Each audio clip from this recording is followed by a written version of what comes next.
ये पूरी तरह से असंवैधानिक मांग है। खंड में तो हम घटे हैं।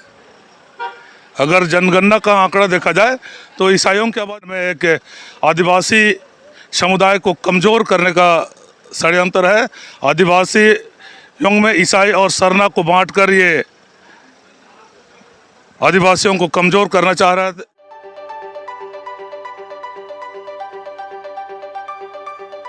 नमस्कार, आप सभी दर्शकों का रिपोर्टर पोस्ट में स्वागत है। और हमारे साथ आज बात करने के लिए कोलीबिरा विधायक नमन विक्सल कुंगाड़ी, हम इनसे सीधे जुड़ते हैं। सर, लगातार झारखंड में आवाज़ बुलंद हो रही है, जितने भी आदिवासी हैं वो कन्वर्ट हो रहे हैं, तो मांग की जा रही है कि जो भी आदिवासी कन्वर्ट हो रहे हैं उन्हें आरक्षण की सुविधाएँ नहीं मिलनी चाहिए जो आदिवासियों को मिलती है। ये पूरी तरह से असंवैधानिक मांग है। संविधान का आर्टिकल 25 में साफ तौर पर भारत देश के सभी नागरिकों को अपनी इच्छा से धर्म मानने का और अपने अपने धर्मों का प्रचार प्रसार करने का अधिकार है। और जिस तरह से आरोप लगा रहा है यह निराधार है। चूँकि जनगणना का आंकड़ा को अगर हम देखें, हमारे राष्ट्रीय आंकड़ा में भी कहीं भी ईसाइयों की आबादी पिछले 2001 में भी जो थी वही 2011 में भी है। और हमारे झारखंड में तो हम घटे हैं। अगर जनगणना का आंकड़ा देखा जाए तो ईसाइयों की आबादी घटी है। फिर लोग कैसे आरोप लगा रहे हैं? आंकड़ा हमारा आधार है। लोग झूठा आरोप लगा रहे हैं, निराधार बातों को ला रहे हैं। झारखंड में एक आदिवासी समुदाय को कमज़ोर करने का षड्यंत्र है। आदिवासियों में ईसाई और सरना को बांटकर ये आदिवासियों को कमज़ोर करना चाह रहे हैं। और आदिवासियों को कमज़ोर करना एक विशेष षड्यंत्र है। मैं कल परसों देख रहा था दो चीज़ें। एक तो नड्डा जी बोल रहे थे कि समान आचार नागरिक संहिता लागू करेंगे, अर्थात आरक्षण को समाप्त करना है। और ये मांग कर रहे हैं कि महिलाओं को हिंदू उत्तराधिकार कानून का लाभ मिलना चाहिए। चूँकि ये लगातार हमारे संसाधनों पर इनका ध्यान है और नौकरियों पर, आदिवासियों को नौकरियों से वंचित करना और हमारे संसाधनों को हड़पने का इनका षड्यंत्र है। कोई भी धर्मांतरण का मामला नहीं है। आंकड़ा साफ है। राष्ट्रीय स्तर का आप 2001 का आंकड़ा देखिए और 2011 का आंकड़ा देखिए, कहीं भी ईसाइयों की आबादी नहीं बढ़ी है बल्कि घटी है।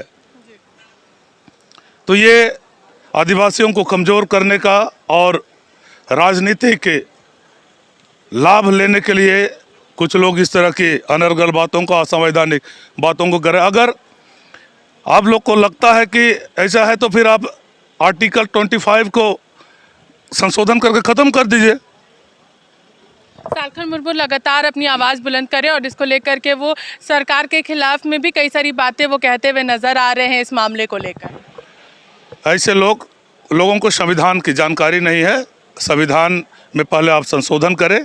और अगर आप कह रहे हैं कि धर्मांतरण हो रहा है तो फिर जनगणना में आंकड़ा में क्यों नहीं बढ़ रहा है? आबादी बढ़ना चाहिए।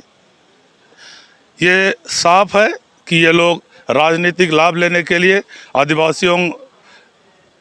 आदिवासी समुदायों में सरना और ईसाइयों में मतभेद कर आदिवासियों को ख़त्म करने के लिए, शेड्यूल क्षेत्र को ख़त्म करने का इनका ये षड्यंत्र है। और आदिवासी समझ रहे हैं इनके बहकावे में कोई आने वाला नहीं। और इनको लेके मैं भी जा रहा हूँ, लोगों को बता रहा हूँ कि ये इनका षड्यंत्र क्या है। आप समझे संविधान क्या करे। जब तक संविधान का आर्टिकल में धर्मनिरपेक्षता को लेकर, धार्मिक स्वतंत्रता को लेकर, तब तक इस पर कोई भी प्रतिबंध नहीं लग सकता है। उनका कहना है रिजर्वेशन जो है वो नहीं मिलना चाहिए। धर्म बदले लेकिन रिजर्वेशन खत्म होना चाहिए। उन लोगों को रिजर्वेशन फिर नहीं मिलना चाहिए जो भी धर्म बदल रहे हैं। रिजर्वेशन जाति के आधार पर है, एसटी अनुसूचित जनजाति कैटेगरी के आधार पर है।